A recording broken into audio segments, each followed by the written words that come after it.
and welcome to your first episode of Confessions. My name is Sarah. I'm here with my three co-hosts, Kat, Matt, and Steven. Confessions is a group of stories that we have compiled together about conventions that we have gone to, whether they be horror stories, very, very funny stories, or just god-awful stories that just need to be told. So I guess we'll start by introducing ourselves. Like I said before, my name is Sarah. I have been a staff member for 2 conventions for the past 3 years now. But I have gone to conventions since I was in middle school, so I don't know how long that is. I can't do math really quickly in my head. But I've been a nerd since birth. So that's me. What about you, Matt? What's your credentials? Credentials, convention credentials. It's all good. My name is Matt. I started attending conventions in 2007. And then in 2009, I helped start a convention, which I've been running ever since. I've been traveling to other shows since I started that show. I like to party. A lot of my stories are going to be funny behind-the-scenes tales of debauchery. So hope you guys are going to enjoy some of them. I'm also currently under the weather, so if my voice sounds a little bit weird, that's why. But those are my credentials. How about yourself, Kat? My name is Kat. I have been working at conventions at various levels, from running panels to being the vice president for the past, I think, 6 years. I've been regularly attending conventions for probably 11 or 12 years, although I went to my very first convention when I was like 10. So I am a full-blown nerd as well. I also podcast on the side for other shows than this, so lots of nerdness right here. So what about you, Steven? My name is Steven, as you could already tell. And I've been doing conventions since 2007, just attending. And then in 2010, I began staffing them for one convention. And then I met someone, and that snowballed into 16 over the past 2 years. Oh, no, 19 over the past 2 years. And then this coming year, I have 9 more. So that's going to be keeping me busy, and craziness is going to ensue. But that's more stories to tell later. That's so many more stories. Okay, so for our first episode, I thought it'd be fitting for us to tell our first stories, whether it be like our first cons or the first convention we ever staffed, things of that nature. I thought it'd be quite fitting to do that. So does anyone want to start, or... Okay, I'll start then. Go for it. Yeah. Okay.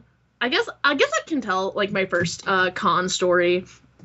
I was in middle school or whatever, and my cousins had actually convinced me to go to Anime St. Louis. That was in St. Louis, of course. And what? Yes, I as know. opposed to that Anime St. Louis in Minneapolis or something.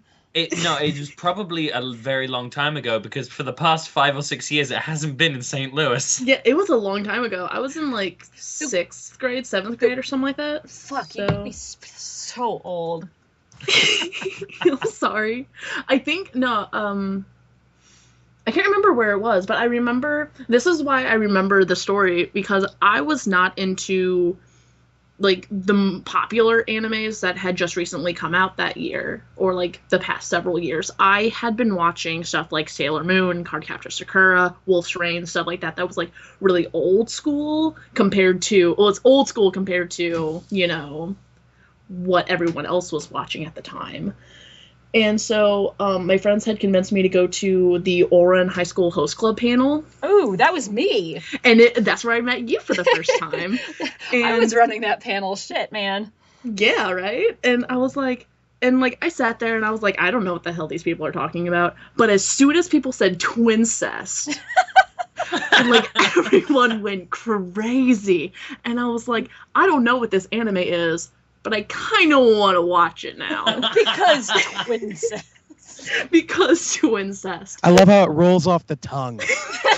Ooh. Much In like more other ways than things. Twincest. And so yeah, and it got to the point where like, okay, so this is going to sound really like yeah. So don't think this is bad or anything. But like after I got out of that panel, I was like, man, like I really wish that I could be really into a show like the panelists were. Because like the way that you and your friends talked about Oron, I was like, man, I don't even like anime enough to talk like that about anime. And then that's when I was like, you know what? I'm gonna start watching more anime, and I'm gonna start, you know, getting more into it and trying to become more emotionally involved in the characters. So after that panel, I completely blame you, Kat, okay, for the person I am today. God, I am the worst influence. You are the worst. Hold on, there's some sound interference. Matt, it's coming from Matt. Doing? Matt, it's your soundboard. Matt, cut it off. Cut it out. Did you fix it? I think we lost Matt. I think Matt's dead. No. Matt. Matt. Matt. Talk to us, Matt. He's in limbo. Oh God. Oh God. Oh my goodness. Something. No, I didn't understand what you said just now. I said I tripped something. Oh. And I'm trying to come back here. There's a lot of static. Yeah, that's because I'm using my normal mic, my built-in one, which is terrible. Yes, I can hear it. Built-in mic of Satan. And am I back now? Yes. Yeah, yes. All right. Sorry. Yay! Yay! I fucked everything up. It's okay. I'll just. But it wasn't binary this time. No, Matt. No. This is not acceptable. I'm done. I'm leaving this. I'm pulling a certain voice actor that I don't want to name, and I'm just going to be a bitch the whole time. No. Okay, so Sarah, just continue from your thought. Like, no, that was the rest of my first story. I blame you for making me like this. God, I'm so sorry. What have I done? No, like seriously, it was because of that convention I became a raging weeaboo. A weeaboo. I became a weeaboo. Kat, it's your fault. If it wasn't for you, we wouldn't have to put up with Sarah's crap. God damn you, Kat. God damn. I could have had a future. No. But now I'm a fangirl. But yeah. So yeah, like that convention was really fun. Like I went as a normie. I didn't cosplay because I didn't think I could cosplay at the time. I thought, in my mind, like cosplay was for like important people. Losers? I mean, yeah, important people. Sorry, say that again. Oh my gosh. But yeah, like that's where I raved for the first time, which was exhausting. And I had Pocky for the first time, which makes you a weeaboo. Makes me such a weeaboo. But yeah, that's my first story. So well, I could probably talk a little bit since that was my first year ever staffing. I'm pretty sure that was the same year because I had gotten back from spending a year of college in Japan, and at the time I was friends with the girl who was running the convention, and I said, hey, I want to come run some panels about living in Japan because most of the people at this convention would never have actually been to Japan before. And that went into, why don't you come work on the staff? And I was like, I've never done this before, but okay. And that turned into, I was in charge of all of the marketing. So I was in charge, like from running a few panels to being in charge of all the advertising and getting sponsors. And that turned into putting together the program book. I was also responsible for that year. And then and in the end, I ended up running like 7 panels or something ridiculous. I really almost died that year because it was so stressful. And then there was so much drama going on behind the scenes. And it was just crazy. Was that 2007 or 2008? 2008, I think. Mm-hmm. Yeah. That was the one at the Holiday Inn Viking, right? Yeah, the Viking year. Yeah. That was my first full weekend convention. And I mean, Kat, oh my God. didn't you I think you've told this before, but wasn't there like a really underlying theme with the hotel and their whole position on the convention that year? Because I mean, I thought you said that like the Viking really didn't want to have a bunch of nerds at a convention. Well, the Viking was they were really chill with us. They were one of the more chill hotels we've ever dealt with.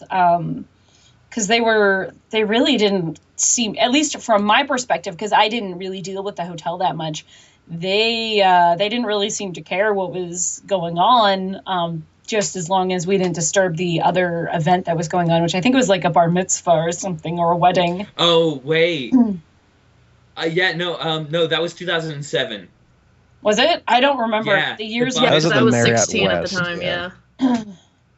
Marriott West was... Yeah, the Marriott West, yeah. And then there was a bar mitzvah and a wedding at the same one, or at the same convention center. I remember that. And the guest that year...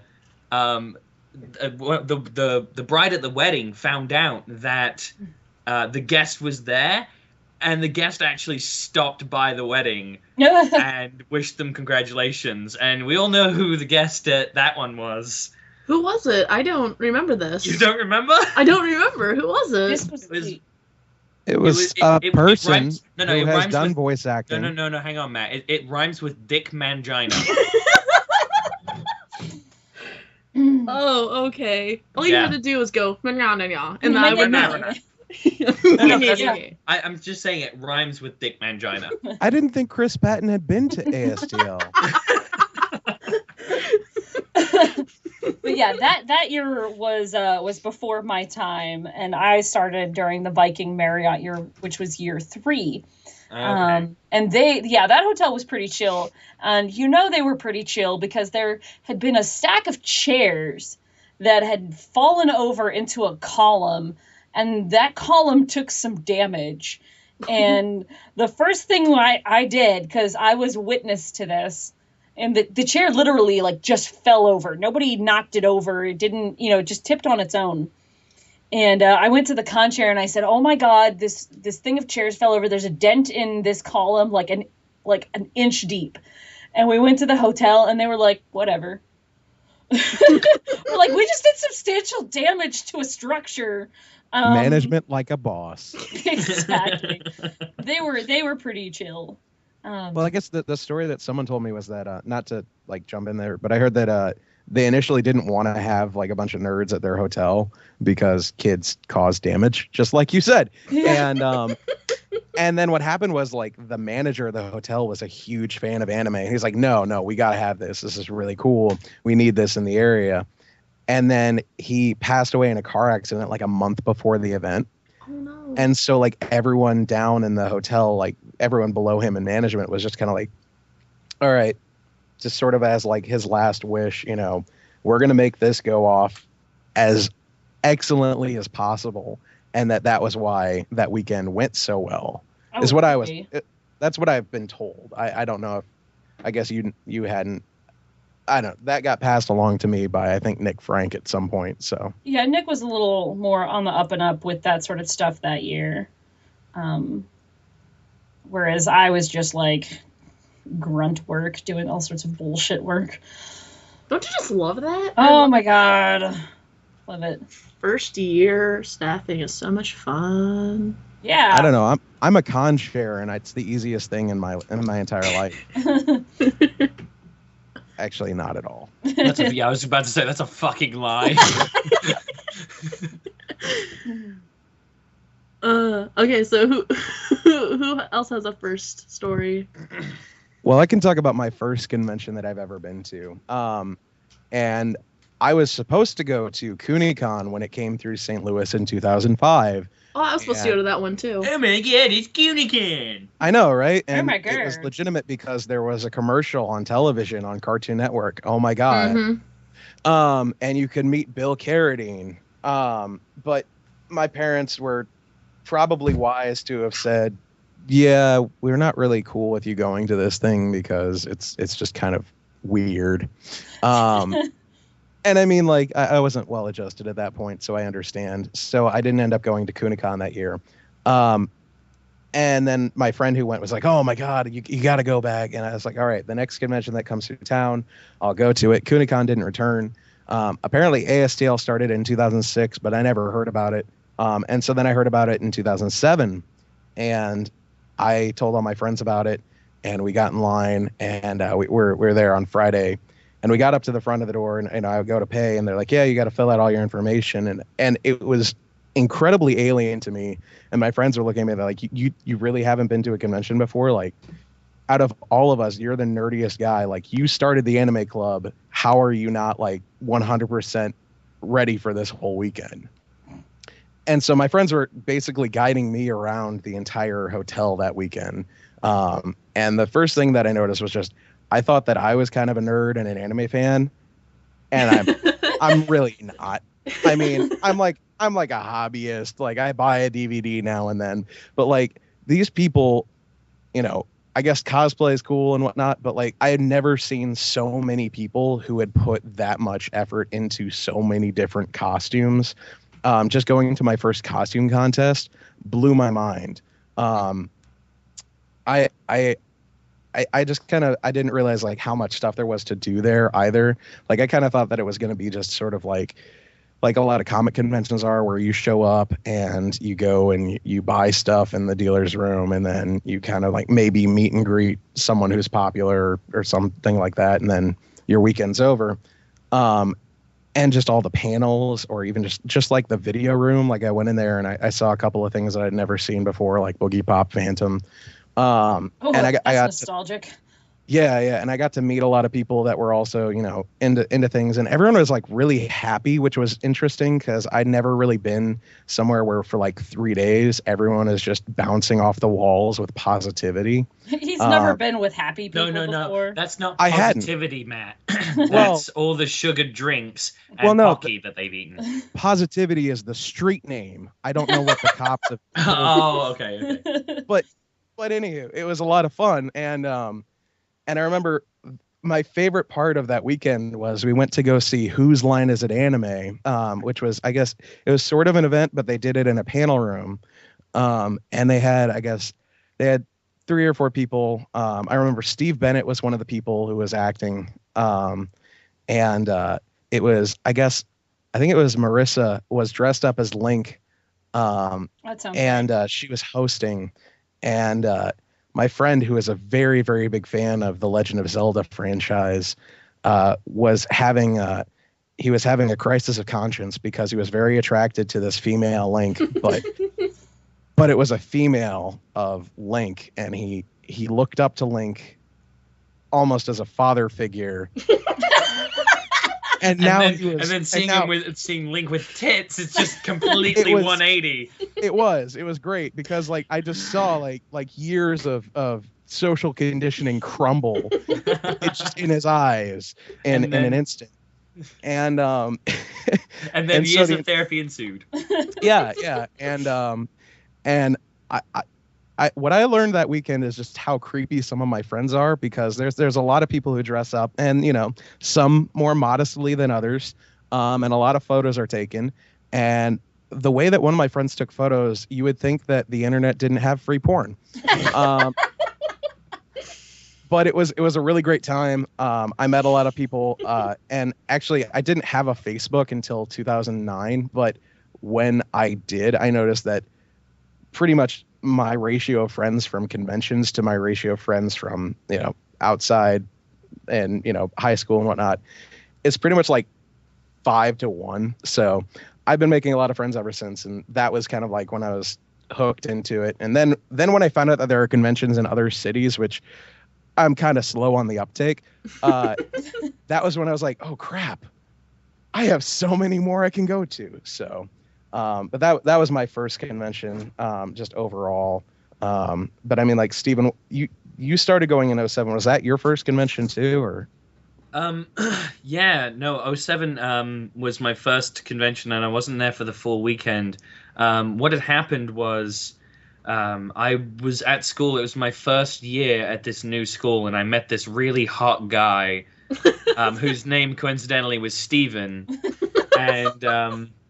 And we kind of just became friends and started talking about anime. And he was from Corpus Christi, and he was like, hey man, I know you like anime. Are you going to the anime convention here? And I was like, what the fuck is an anime convention? What is a convention even? And he was like, it's like a weekend thing. It's a hotel, a bunch of anime fans dress up. They have voice actors that come in, and I'm like, yes, I'll go.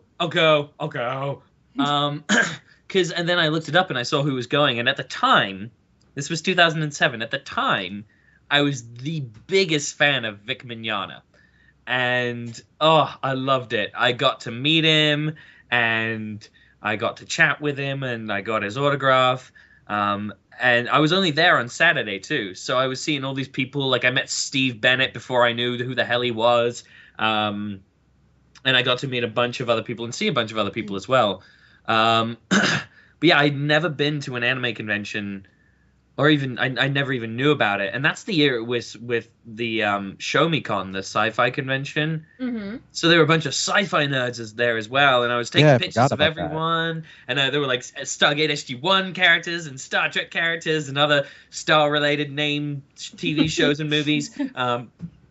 But that was my first convention, and I never felt more at home at at anywhere, even the anime club in school. So that was That's awesome. Yeah, it was an interesting experience. And then the next year was my first full weekend convention. I was there Friday through Sunday, and yeah, that was an interesting weekend. You guys just make me feel so old, because I've been going to conventions for so long. Like, it had to have been like 2001 or 2002 that I started going to conventions yearly. Like, I grew up out in Baltimore and started going to conventions when I was in high school, because now I'm kind of older. Oldest person on this show, that's for fucking sure. We swear on this show, by the way. Some of us more than others. Cunt. just because. Jesus Christ. Do not adjust your dials. Or your nipples. Anyway, so I had started going when I was like in high school. Maybe I was like a sophomore in high school or something. Mm-hmm. Yeah, like when we all went to ASTL in 2007. Shut the fuck up, Matt! And I'm old, I get it.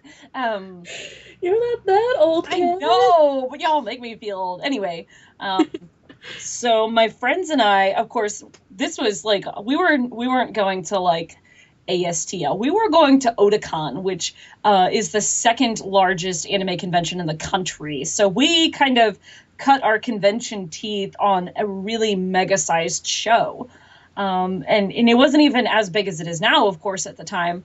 And it was really overwhelming. We were just filling up the Baltimore Convention Center. And of course, my friends and I, we had never been before. And it was sort of like we got to go under the agreement that our friend's older brother, who was college age, all kind of watched after us. And what that really meant was that he sort of like dumped us to go LARPing, and we were really okay with that. Like, cause like he was like, I'm gonna go LARP, you guys can hang out if you want to. And he was LARPing with like just lots of people that we know. So we were like, we know where you'll be all day, because all you're gonna do all day is LARP.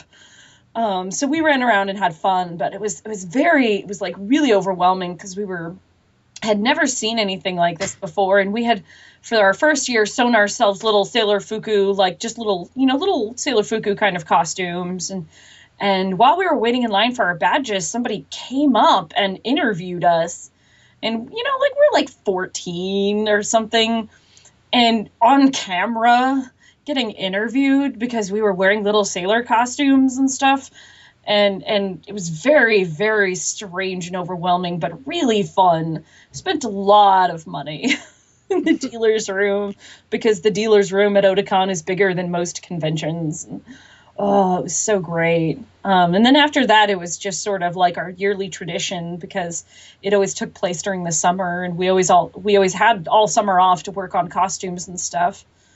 But it's very different working at or attending a big convention compared to a small convention. So when I came out to the Midwest and started working for ASTL, and it was so small by comparison, it was sort of a completely different experience. Like doing this small convention and actually being able to talk to everybody and meet the guests face to face was like, that first year for that was like really crazy different, and I really had no idea what I was getting into in terms of it being that different. It was really awesome.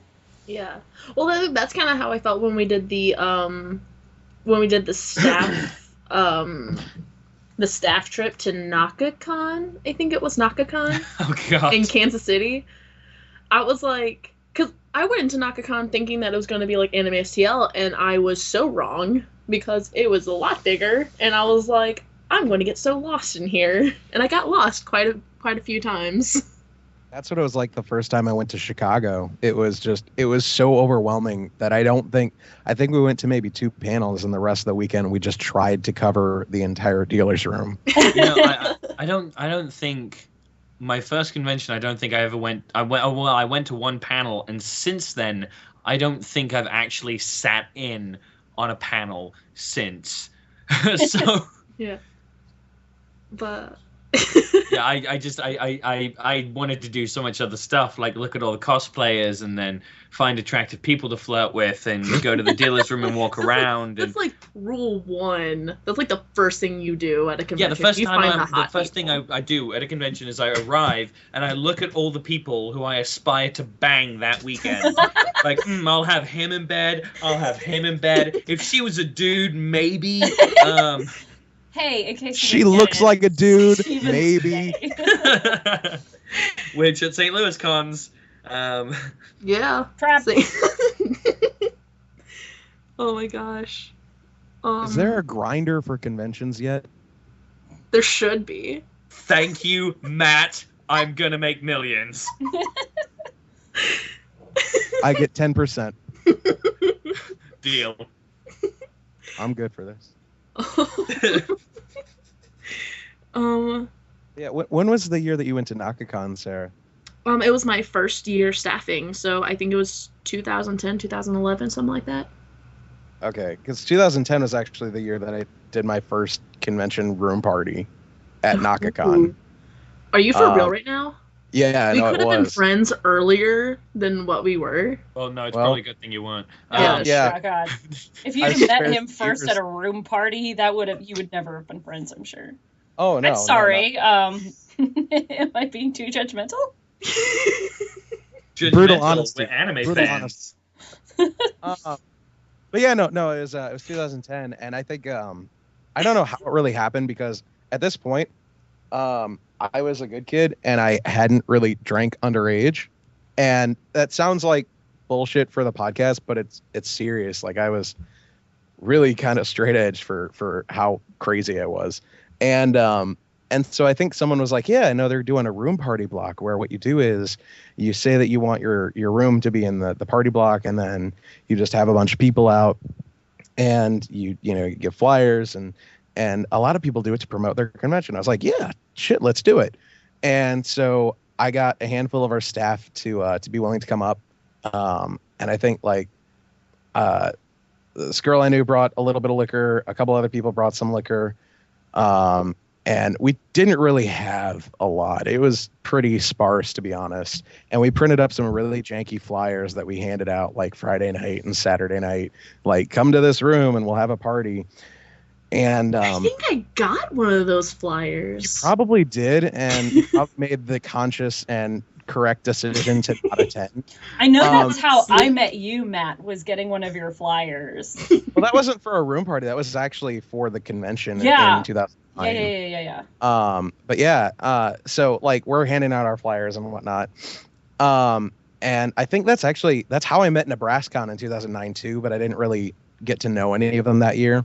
So in 2010, we're promoting about it, and I'm trying to figure out the situation because I'm 20. The hotel room is in my name, and there's a bunch of people who are going to be drinking in there. And I don't know if it was legitimate or we just decided, regardless, but we kind of decided that because I wasn't drinking and it was my own room, that there was nothing illegal as long as I was sober. Mm-hmm. And so I just had to be the door guy and make sure that everything was taken care of. And that was sort of our way to get around any issues. And so we had this whole plan. We're like, yeah, we're going to have an iPod with music playing. Like, we thought we were so cool. It was so lame. And I mean, even for an anime convention, like, this was lame crap. And, and we're like, yeah, we'll start it like at 1 because the rave will be over at like 2 or something. And we said it'll go from like 1 to 3 or 4. And so at 12:30, I'm like, all right, I'm going to open the door. We're going to play some anime on the TV. We'll have music going, and it'll just kind of be like BYOB. And whoever brought the liquor, you guys can, share it as you want or not. Your call. And no one really showed up at like 1:05. Like 2 people showed up. And there was no one there, and they just were kind of like, oh, okay, and then left. And then that kind of was what happened for the next 45 minutes was people like 2 or 3 people at a time would show up, take a look at the room, see us, and get the fuck out. And so I said, well, if this is going to happen like up until 2:30, like I'll just close the door and say, fuck it, because I really don't care. Like, the majority of the purpose of the party was to get our name out there and be like, hey, come to my convention, we party. And at this point I didn't really want to be like, hey, come to our convention, we throw really shitty parties. So then what happened was people started trickling in at like 2:00, like a lot of people.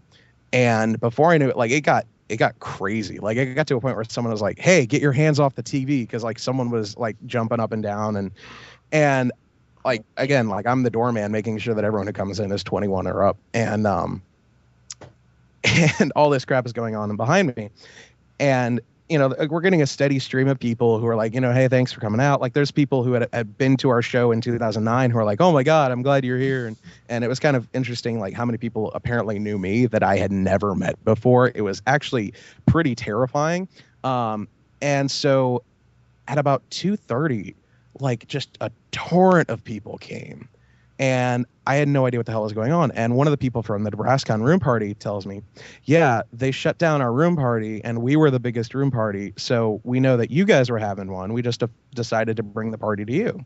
Oh my God. And I said, yeah, sure. That's cool. Like, I'm sorry about what happened. And so they're in there. And one of the guys on NebraskaCon staff is talking to me outside the entire time because he's like, yeah, I don't drink. It's cool, whatever. And he says, yeah, actually, what happened was apparently the hotel decided that they didn't really want to have a party block, or they didn't really actually have one. And so what they're doing is they're going floor to floor. They're walking past all the doors. And if they hear, a noise level, they'll knock on the door. And if it's a party, they'll basically tell them to shut it down or they're getting kicked out. And so they started with the NebraskaCon room party, which was the most well attended, and then went down from there. And so we were on the 8th floor, and this other guy who was, talking with me is like, I'll tell you what, I'll go up and I'll figure out what floor they're on. I'll give you like a heads up if they're coming. And so like he would run up the stairs and come back and be like, yeah, they're on the 12th floor. And, then he came back and was like, yeah, they're on the 10th floor. And finally comes to, he's like, yeah, they're on the 9th floor. They're on the other end. They'll be here, in a few minutes. And so I went into this room. This room is way more packed than a Hyatt should ever, like definitely breaking fire code. And, I get everyone's attention, which was very difficult because most everyone is mildly inebriated. And I just said, hey, thanks for coming out to our party. Hopefully we'll all see you at our convention this summer. I'd like to say what's happening is they're shutting down the room parties floor to floor. If you want to stay, that's cool. We can try and ride this out like Hurricane Katrina. But if you don't want to, you should probably just take your drink and make your exit. And you guys have a wonderful evening. And pretty much everyone, applauded. And then they all looked at each other. They were like, yeah, I don't really feel like dealing with cops tonight. And so they all just kind of trickled out slowly, one by one. And so I think it must have been probably like 3:15, 3:30 or so. Everyone had just completely filtered out of our room. And the Nebraskan people were sitting there waiting because they were just like waiting for the cops to come by and see it happen. The cops apparently stopped on the 9th floor. So we could have gone all night. But wow. Are you for real? Yeah. And I mean, like, I didn't really kick anyone out. I was just kind of like, hey, cops are probably going to come. You guys do what you want or don't. But everyone was really considerate, and we didn't have any damage in our hotel room. And so we spent the next few hours just kind of like up and talking and whatnot. And then we decided to play a prank on another convention staffer that we knew who was staying in the hotel that weekend. And that's a story for another podcast. But that was a really fun weekend and a really fun night. And the best part was, like, we did that at NakaCon, and so the Nebraskan people were like, you have to come to NebrasCon and do a room party there. And we did, and we blew it out of the park. But yeah, no, that was my first real, like, room party. And I think for someone who didn't even get drunk that weekend, it went pretty well. So, But yeah, so that's what you missed, Sarah, is basically a bunch of people in a room while Fooly Cooly is playing on TV and the soundtrack from Samurai Champloo is playing on an iPod. Yeah, so, that's a good soundtrack right there. Yeah, that is a really good soundtrack. I got really angry because they actually played it in the costume contest as the walk-on music, and I was like, God damn it! I was gonna do this. But yeah. Actually, like, no, like, I remember. I can't remember who was with me at NakaCon, like, walking down the hallways and stuff. But, like, someone said, oh, yeah, they're going to do parties and stuff. I'm like, ooh, we should go. And we went to, like, one of the rooms, and it was just, like, a group of guys playing Halo. And I'm like, let's go back to the hotel room, because this just doesn't really do it for me. Oh, yeah, no, like, the first half hour of our party was, like, the most depressing shit ever. It was literally just, like, the 5 of us sitting there. And all of them were like, I don't want to get drunk if it's just with you faggots. So no one was drinking. They were all clutching alcohol, but no one was drinking it. And I'm sitting there like, what did I do? What did I do? But it all turned out okay. So that's good. That's good. Yeah. I mean, so I've been to quite a handful of parties since then. I have been to a lot that are also really terrible too. So the weirdest one I went to was they're like, hey, we have candy sushi.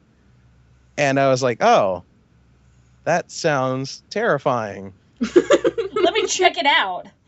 Yeah. And it was like 3 people and none of it. It was the shadiest shit I've ever been to, because just imagine 3 people who are all holding a party, but none of them seem to have their story straight. So it's like, oh, where are you guys? Oh, we're with this convention. Yeah, we're with this convention thing. Oh, cool. When's it happen? Oh, in April, March. What? Oh, okay. Like, it felt like a setup. Like, I swear someone was going to look at me and be like, do you want to buy drugs? But yeah. I don't know. I mean, like, that's my first room party, at least. So. Yeah. I don't, because I've never been much for, like, room parties and such. I think probably my first room party was probably, like, the green room at one of the many ASTLs, which was mostly me, like, yelling at people, I'm sure. Yeah, you yell a lot at the green room parties. Well, because you can't hear anything, and you certainly can't relax in there, which is what they're supposed to be for, depending on your definition. Mm-hmm. I've had issues with my own convention in the past. Green rooms and the ability of my staff at the time to use them. Because it would be parties going on, and there would be, like, I drew the line at hookah. I was like, oh, for fuck's sake, guys, come on. No, I think it was the gamer guys, the guys who ran the game room or whatever. Yeah, those guys. It was one of the Saturdays, they decided to do hookah, and they're like, oh, it'd be a lot better if we did hookah upside down. So they sat upside down in chairs and smoked hookah that way, and then they would really quickly stand up,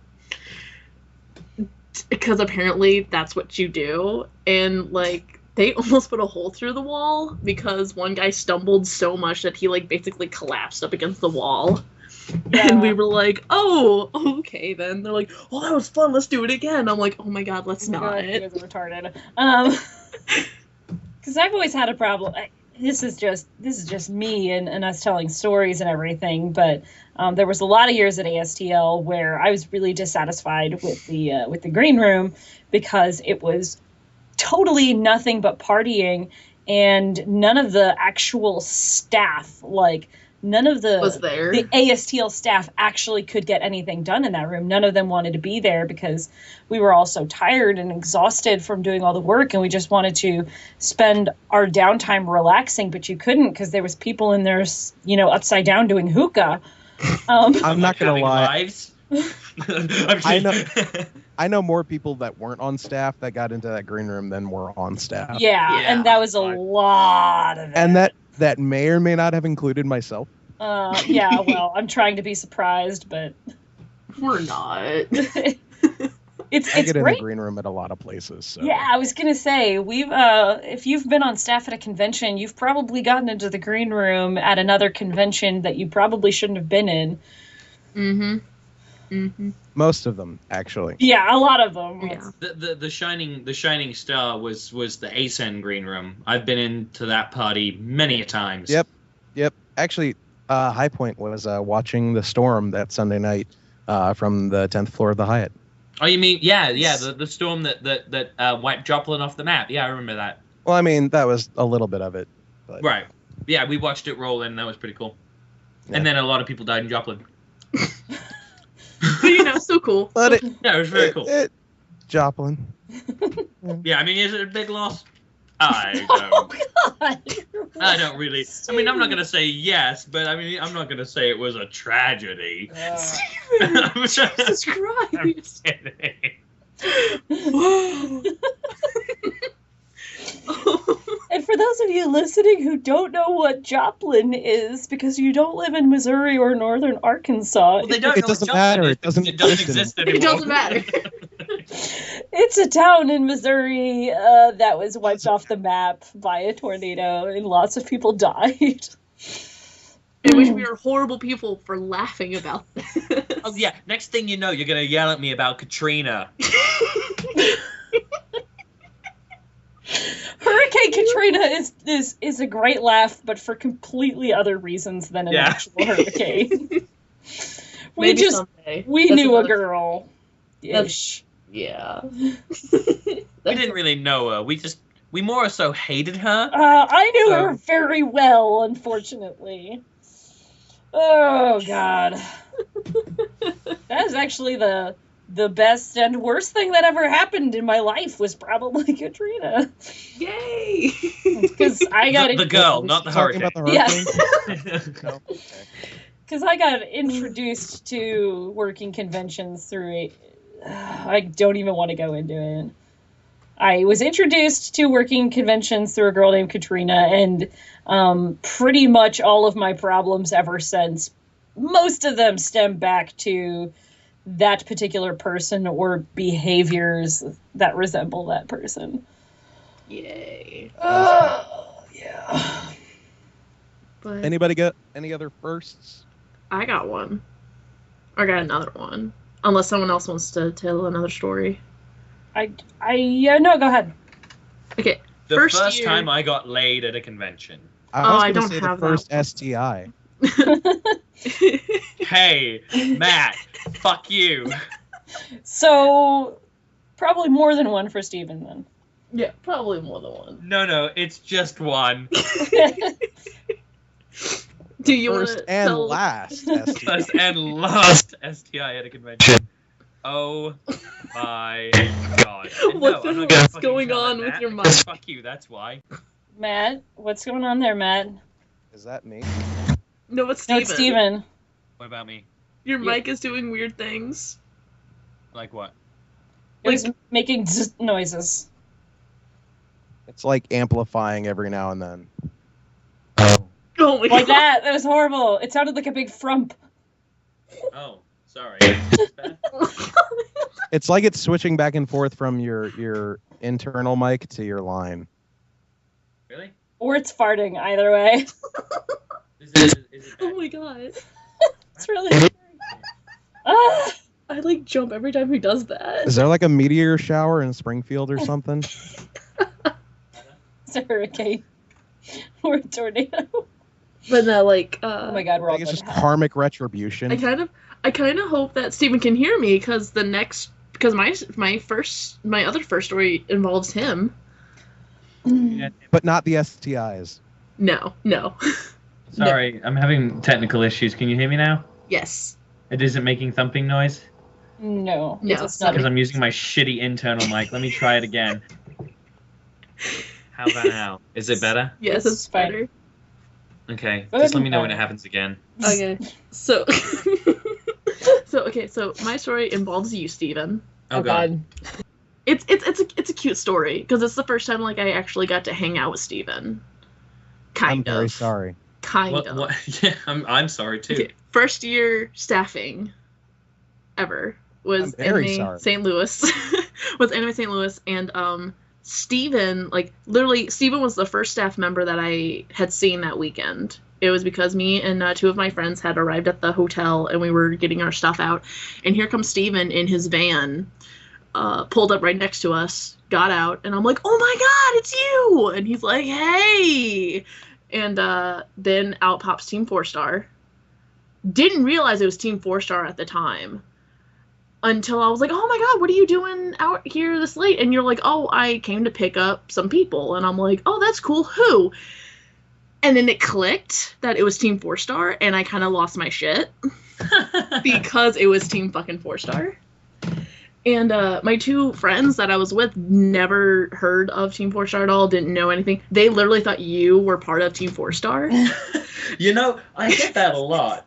You're like an honorary member at this point. I kind of am. I was actually just talking. It was so weird. I had a layover in Dallas, and I ran into Kaiser. I saw that. I get off the fucking plane and I run into Kaiser just immediately, and like he posts a picture and sends it to Lanny and Taka, and they're like, "Oh my god, it's Steven!" So I kind of am an honorary member of Team 4-Star. But no, like, I was like, I did a group hug with Team 4-Star or whatever, and like me and my friends go to our room, and the first thing that they asked, they're like, "Well, who was that Steven guy?" And I'm like, "Oh, he's just a guest handler." They were like, "Oh." I'm like, what do you mean, oh? They're like, well, he was, like, looking at us, like we were supposed to, like, hug him or something. I'm like, yeah, because he's Steven. You're supposed to hug him. And they're like, oh. They're like, we thought he was a weirdo. And I'm like, oh, no. No, it's Steven. No, he's a weirdo. That's not a cute story. Actually, the first time I actually saw you, Steven, I was volunteering at ASTL in 2009, and I just thought you were a guest. Like, I had no idea who the hell you were, and you were just kind of like walking through doors with really no respite, just kind of going wherever the hell you pleased. And so yeah, sounds you about right. You just have that air about you, Steven. People but think the worst that you're... part was it's called confidence. But the thing was, like, it wasn't entirely just my own assumption. It was, I asked someone else who was volunteering, "Who's that?" "Oh, he's one of the guests."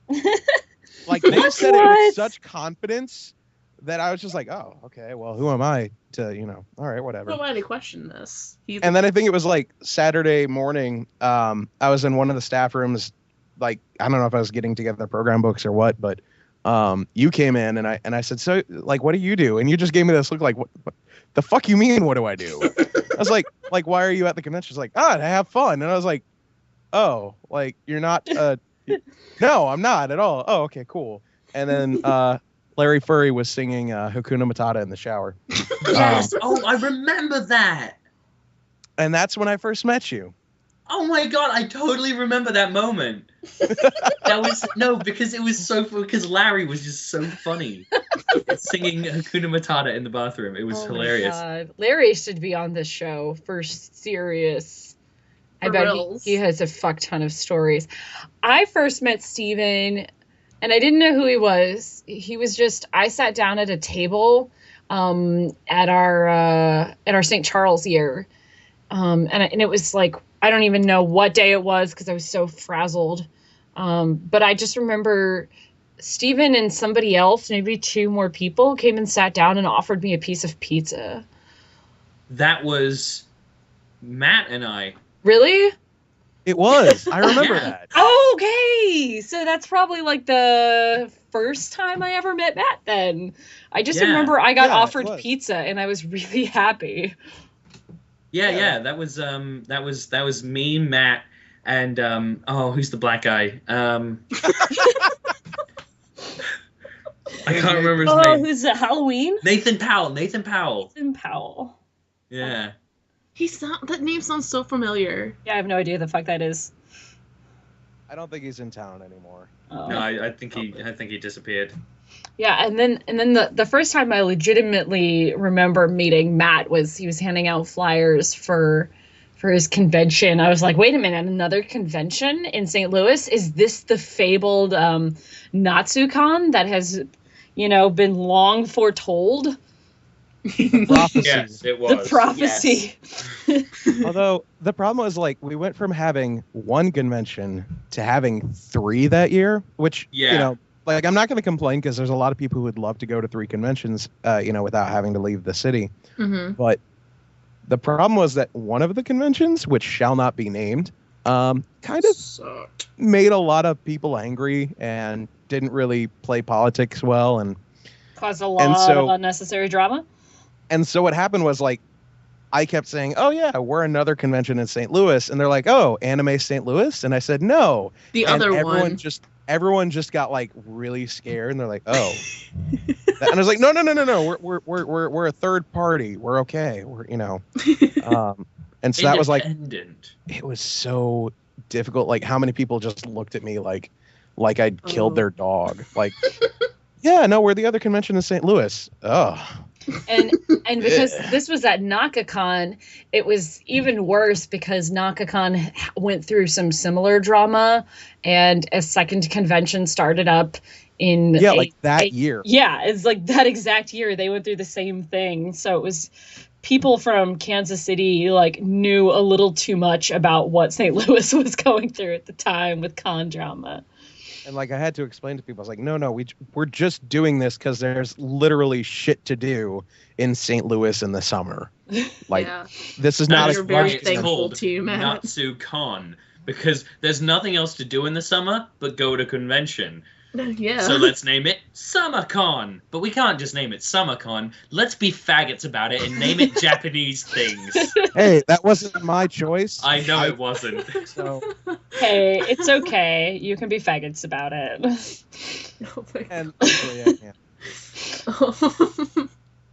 No. Every time I tell my mom, because every time I'm talking to my mother about convention work and stuff that I had to do, I always go, and then I have to talk to people about staff for NatsuCon. And every single time I say NatsuCon, she goes, NatsuCon?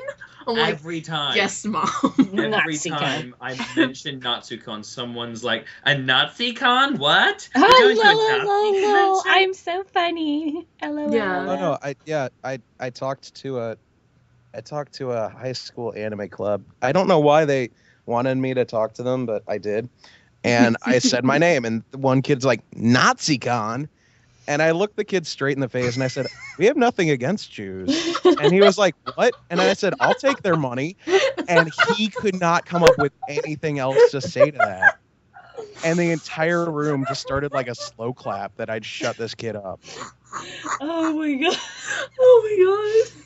Yeah, Matt has some pretty gold things. So good. Matt is our resident troll. Oh my god. Yeah, there was only one time that I kind of felt on the same level as Matt. And Matt, I'll let you tell that story. It's the story behind why I say it's for faggots. Oh, okay, yeah. So, and this is one of the things that, like, you'll notice. I don't know how many conventions. I don't know if you've counted. I haven't counted. Kat or Steven. The last time I tried to, I think like I've been to 35 or 40 in the past like 4 years.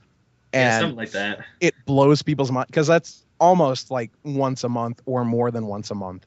So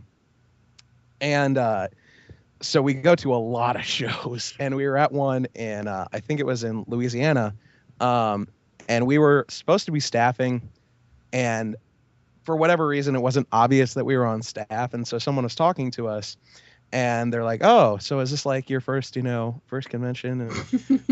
And we're like, kind of, like, we don't really get this stuff because we just kind of roll with it. Because it's a lot easier to just kind of mess with someone than to be straight up and be like, "Yeah, I've been to 35 conventions." And they'll be like, "Oh my God, which ones?" And then they have to like try and talk to you to try and absorb your power. So, we're just messing with these people, and we're like, "Yeah, we're not really, we're working this weekend, but we don't really know anything about it." And they're like, "Oh, well, I mean, like, do you guys like, like anime or whatever?" And Steven just looks them dead in the face and says, "Anime is for faggots."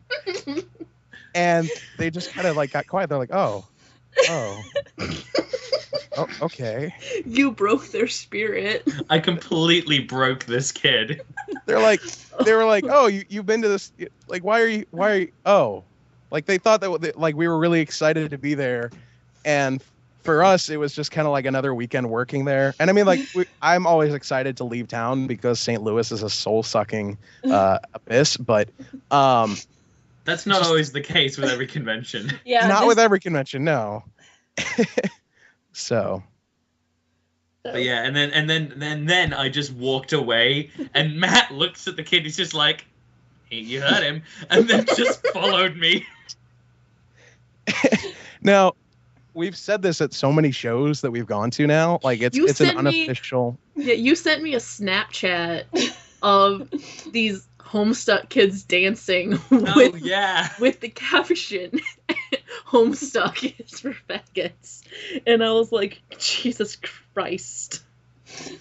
Well, the only time like I've laughed about that a lot, and like, I mean, it's obviously incredibly politically incorrect or whatever. But the worst was Steven was actually working my convention, handling guests, and the way that the hotel was set up. Anyway, I walked into the room, and he says it very loudly next to one of the production managers for Blu-ray production manager for Funimation. For Funimation, and he just says it like nonchalantly. He's like, "Anime's for faggots," and I just have to like slowly like pretend that I'm shocked and turn towards the woman and say, "I am so sorry."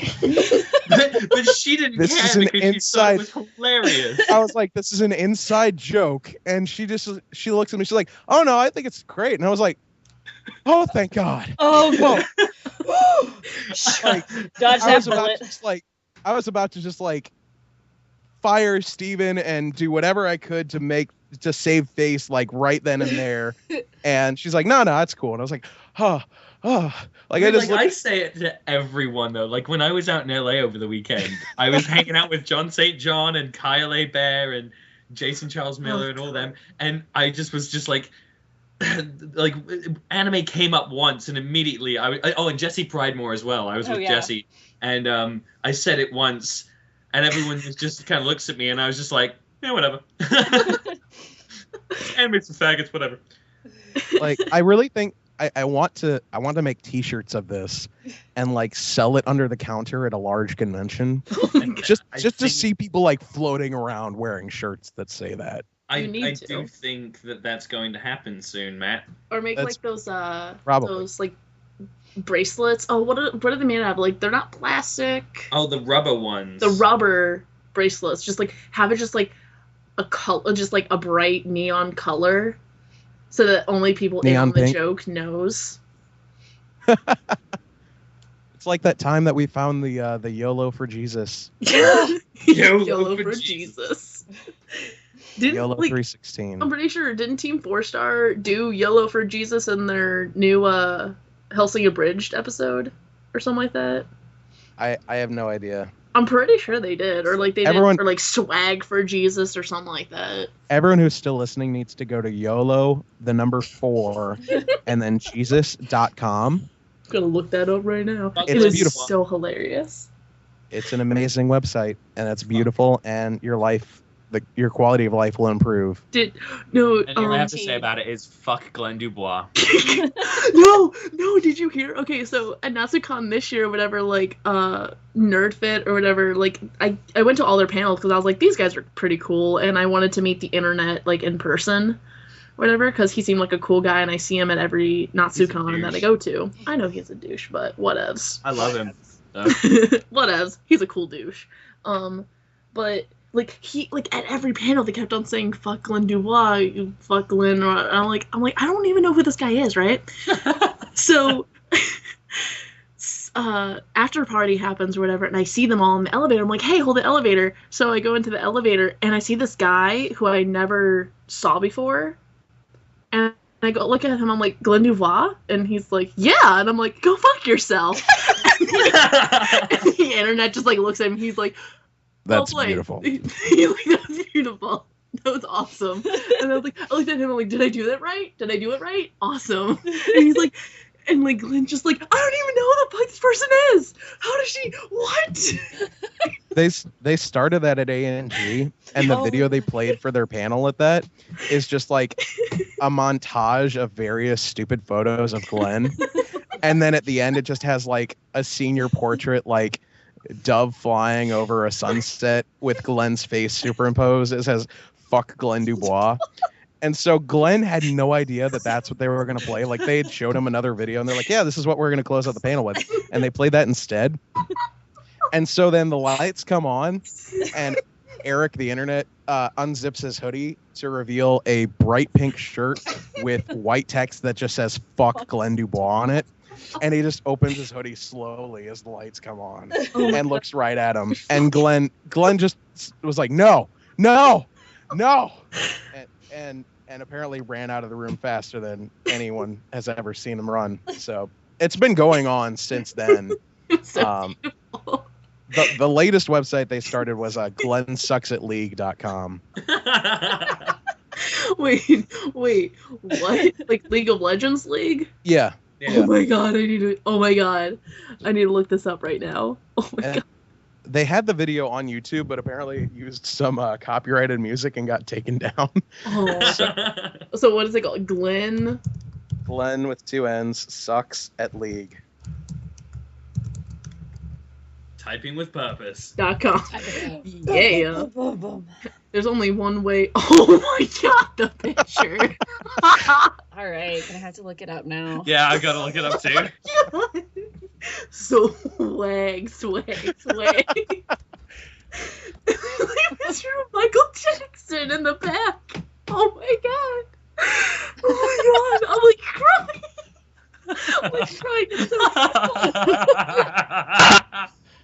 Okay, so it's a picture of Glenn. You have selected yes. Steven, your mic is doing the thingy again. You're doing zits again. So it's a picture of Glenn looking kind of retarded. The upside down reindeer running. With the word swag. Like everywhere. I'll literally put a link to it on the channel. Oh my god, that's beautiful. I heart bling. Someone has typed in YOLO swag for Jesus at some point. Swag for Jesus. Oh my god, I'm like literally crying right now. Apparently this is now a new trend, is YOLO for Jesus. No, like apparently YOLO for Jesus is an actual like Christian website. Oh my god, are you fucking kidding me? Or it was like this Christian website did like a youth group or whatever, and like their thing was YOLO for Jesus, and so like they had like hashtag YOLO for Jesus for like Twitter for a while. It was hilarious. And then if you go to YOLO4Jesus.com, that's actually just a dating site where you can find which Glenn Dubois you'd like to date. I saw that and I was like, oh my god. I don't even know Glenn. Where Jesus died. Oh my god, you should meet Glenn. Terrible He's cosplay, a really cool person. Godzilla Glenn. Mexican Glenn. Excitable nipple Glenn. High school senior portrait Glenn. Victorian era Glenn. All this and more only at YOLO4Jesus.com, because you can only live once for Jesus. Why this? Oh god, that's amazing. Because Glenn Dubois. That's... I'm just looking at the I don't even know Glenn thinking, yeah, can someone superimpose a cock in that hand? The answer is yes. Someone can. Steven, I think there's a theme. What? With you and Cox. Oh. Steven's gay. I am Are you sexual? Are you guys fucking with me right now? Like for real? Like, are you guys like fucking serious right now? Like, are you like whatever? Like, is he like no? He's not. No. Like, are you fucking like what? Are you fucking serious right now? What are you doing? Like, what? What? Oh, that's why he likes anime. Never mind. Okay, we're good. Oh my god. I'm dying here. Oh my gosh. So it's been like I'm trying to think. Do an hour 10 for this podcast. Do an hour 10. It's been some poopy hour 10. Some very poopy hour 10. It's very poopy. Yeah. Smashing. Smashing. Gals. Oh, we need your Nigel Thornberry. Yeah. I'll do this with my hands.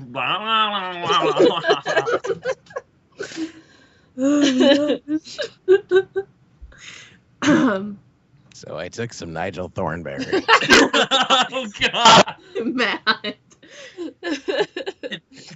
and I smeared it all over my desk. Steven, your mic. It's doing it again. I smeared it all. Hurt a lot. I can't even do it with the voice. And it hurt a lot. Why would you tell someone you don't even know this sort of shit?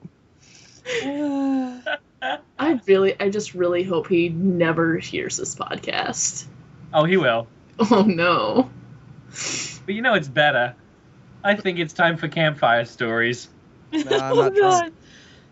Matt said that he's not drunk enough to tell the s'more story.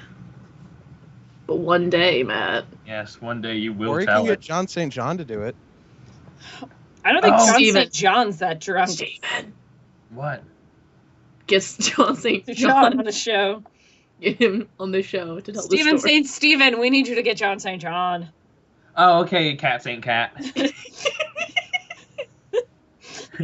Hey, Matt St. Matt. Yeah, what's up? Doesn't work with my name because my name is 2 syllables. If you want some more fodder, I can tell the story of the first time I threw up at a convention. Oh, God. Oh, we will save that story for another podcast because that is just too beautiful. I think we'll keep this one a bit tame. Well, tamer than as most. tame as it can be. Yes. Can we just have like a somewhere like have a tally mark on how many times we say faggot. Yes, there'll be a counter on the YouTube channel. It'll be a drinking game. Oh, yes, God. Every time they use the word faggot, take a shot. That'd be like an inside game for people that like are like we can never bring it up. Or faggot. No, I just think faggot is like the only time. Because if we count more than just that, I think we'll put people in like alcoholic comas or something. A lot of people will be in the hospital. Yeah. The same with my friends decided that they were going to play the Lord of the Rings drinking game. Oh my God. And they had more than like 3 rules. And I was like, you guys are going to die. You guys are going to die. And like one of the rules was every time you see the ring. And I'm like, you guys are going to die. I love playing the Elfin Lead drinking game, which is every time you see somebody naked or somebody gets dismembered, you take a shot. Oh my God. The first episode. I don't think I could handle the ending. I'd probably be like, I'd be crying harder than I have ever cried in my life. I'd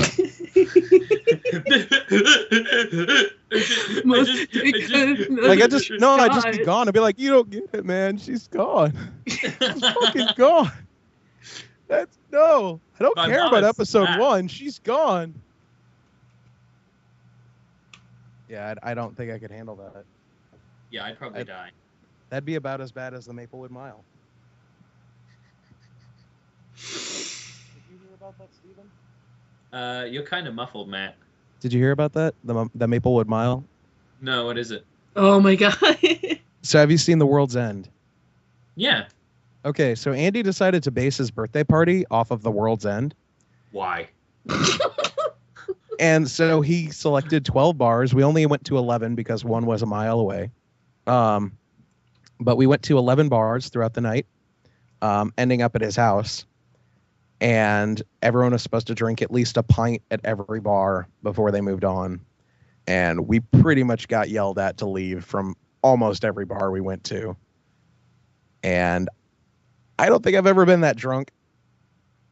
And I think I'm going to stop drinking for a while because of that. He told me that last night, and I was like, wow, really that bad? He's like, yes.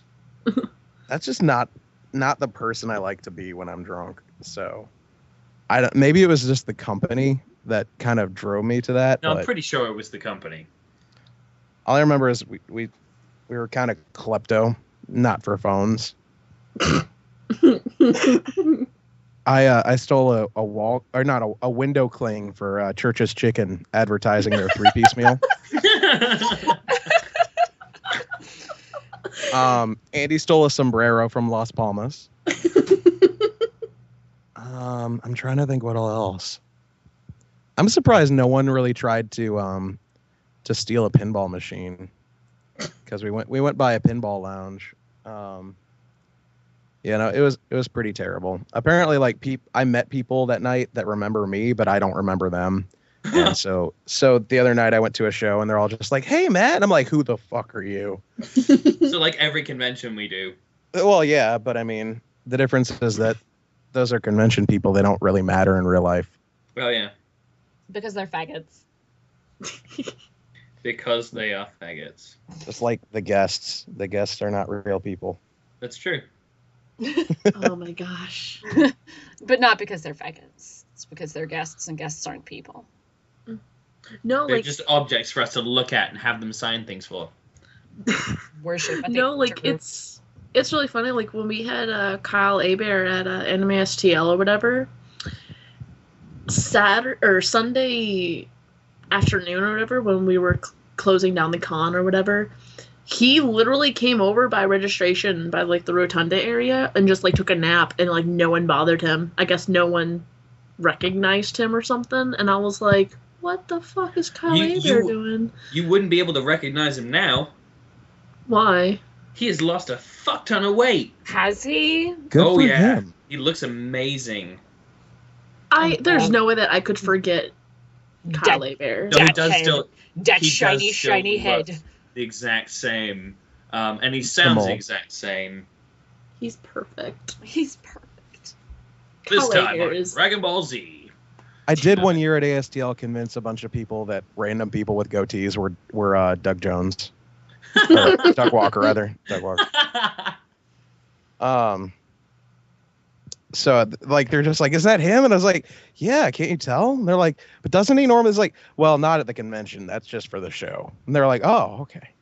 And then there were also people dressed up like him. So I started having them sing them. You were such a dick. What do you mean, were? Oh my gosh. No, like, no.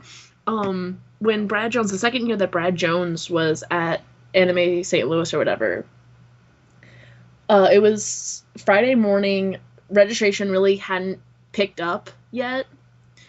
And I was watching one of Brad Jones's new videos that, like, he had just uploaded, like, that, like, Wednesday or Thursday or something like that. And I was watching it because I hadn't watched it yet. And I see this guy approach me, and I look up, and it's Brad Jones, and I'm like, holy shit. Bradception. Yeah. And I had the volume up really loud, so, like, he knew I was watching his video while he came up, and I'm like, oh my god, I don't know what to say. So I just basically, like, I closed my laptop, and I was like, love the new video. What can I help you with? And he was like, badges. I need badges. We don't need no stinking badges. No, like, and it's funny. He's like the nicest dude. He is really the nicest guy. He, in a personal note, he has some really fucked up ideas. Steven, how many? Me and I was like, oh my god, what? Steven, how many conventions have we been to where we just didn't need a badge? All of them. Oh. 6. Matt, you came up to me for Anime Style and you're like, hey Sarah, what do I have to do to not Well, no, like, because I had a personal rule that year. I was like, if I can get a free badge, then I'll be on good behavior. And if I can't, then I'm just going to walk around like I own the place. And I got a badge, so I was on good behavior, and I had a great time. Yeah. I think there was several conventions, ASIN is included in that, where I didn't need a badge. I literally walked through a lot of back hallways that only staff are supposed to be able to use, but I knew that they were there because I had been hanging out with the guests a lot the previous year. And so I just got, like, into the dealer's hall. I didn't have my badge, and when someone asked, I was like, oh crap, I must have dropped it. I gotta go to registration, and I'd pretend like I'd be walking away to registration, and then I just walk in a different direction. I think I haven't technically been on staff of ASTL for 2 years, and for 2 years I've still gotten a staff badge handed to me. Yeah. From different I wasn't people. the one handing you a staff badge. No, the con chair last year handed me a staff badge, which was like, there are so many ironies there. But he handed me a staff badge so I could go get into some stuff. I didn't know he handed you a staff badge. Oh yeah, he was like, hey, I was delivering some stuff that I had in storage that I wanted to, like, get into the right hands, and I was like, where can I put this? And he's like, oh, just put it over in the hotel. Do you need a staff badge to get in? I'm like, sure. So that was my free pass for the weekend. Awesome. So I can't remember. It's probably been 3 years or so since I've paid for a badge for a convention, and I really, you know, it's sort of weird, but once you start working conventions, you're pretty well tainted, and you don't really go to convention. Yeah. Anyway, you don't really go to conventions to have fun per se. Oh my god, I totally know what you mean.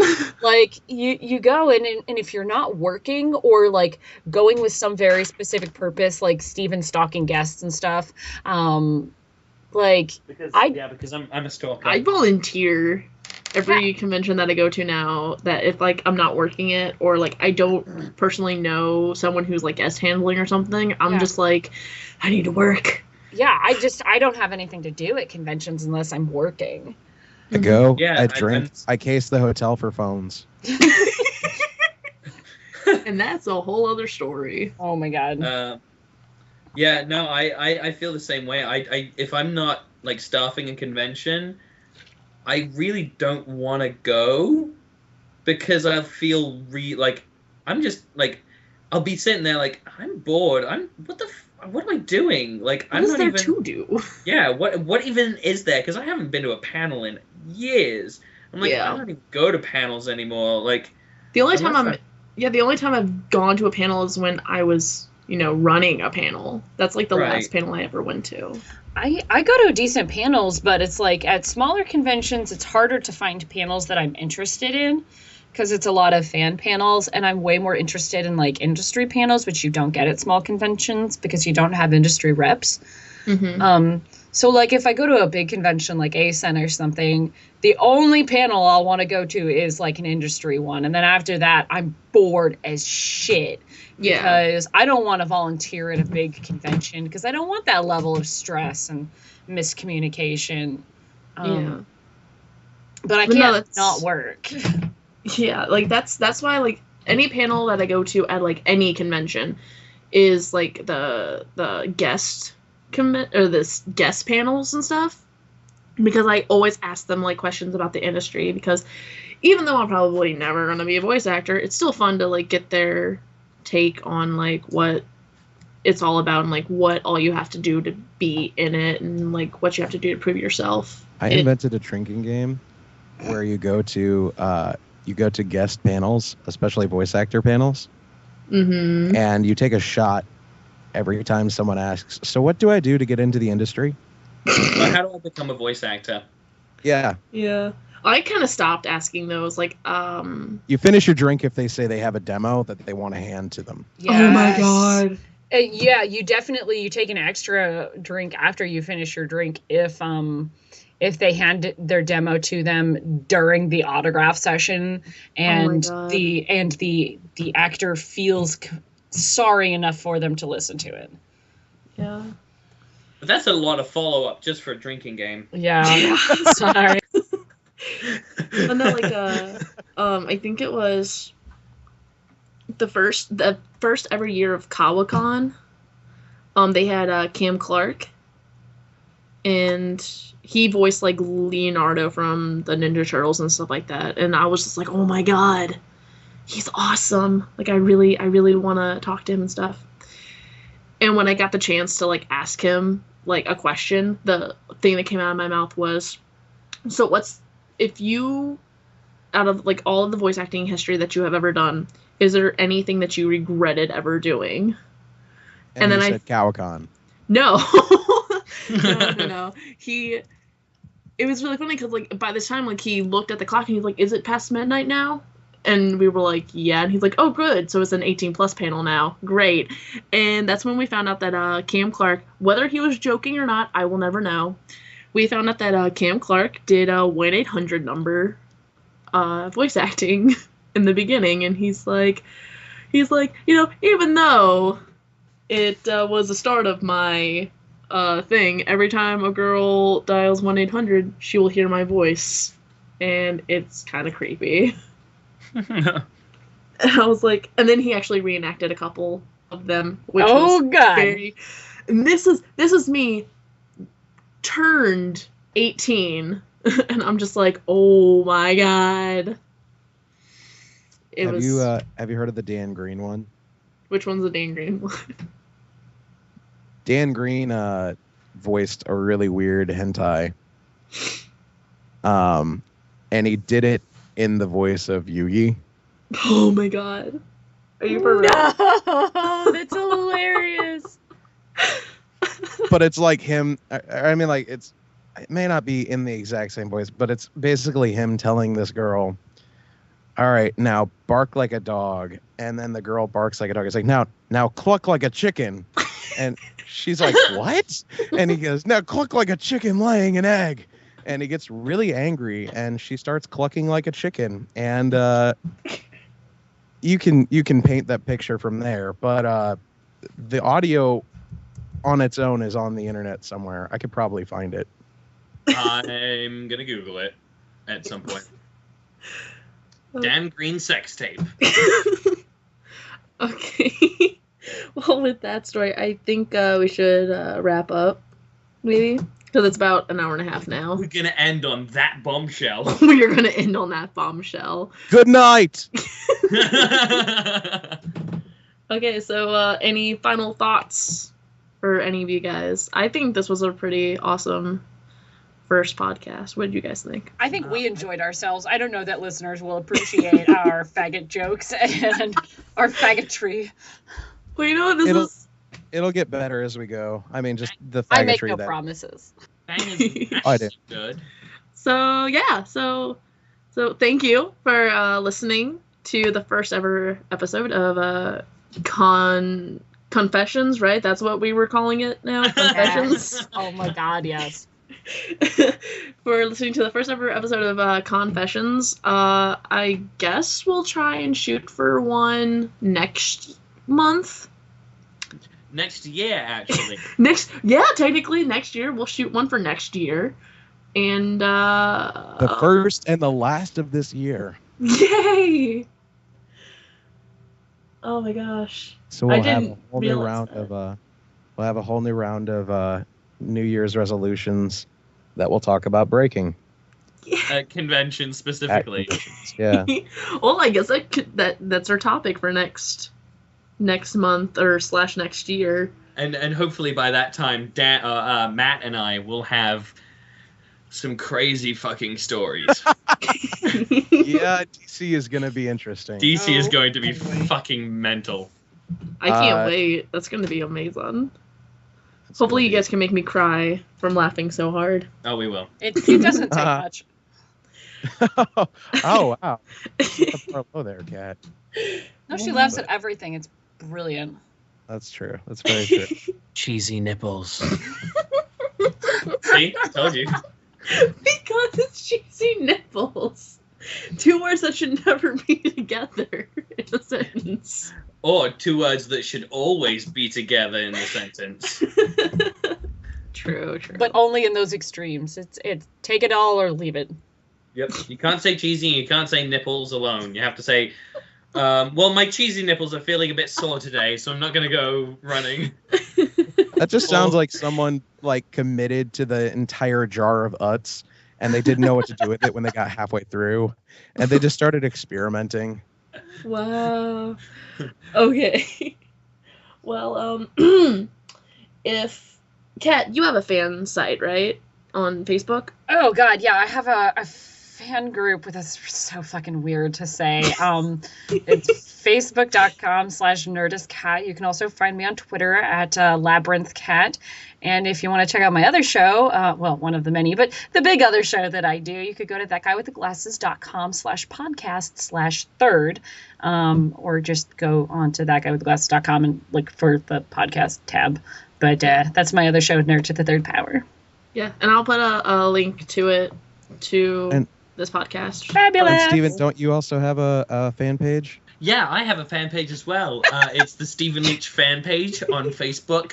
The biography on there, by the way, is completely accurate. And I've got over 100 likes. So that's, a thing that it shouldn't ever have happened. Well, I will put a link to your fan Please don't. site. Well, my Twitter is at Stephen Leach. It's spelled with a, just fucking type it into the thingy down there. I'm not even gonna bother spelling it. Okay. And then check out my new film Chariot, which came out on September 15th. Sadly, Matt, I don't think you have a fan site, do you? He does now. Well, if you guys want to get a hold of me, you could. It's http www.familywatchdog.gov. You know how to get there. You'll be good. And sadly, I do not have a fan page, nor Twitter. I should really get a Twitter. You should get a Twitter. But I got a Tumblr, and I will put the... Find me on Twitter, like me on Instagram, shoot me on Vine, and like me on Facebook. Exactly. So, yeah, I will... Good God, man.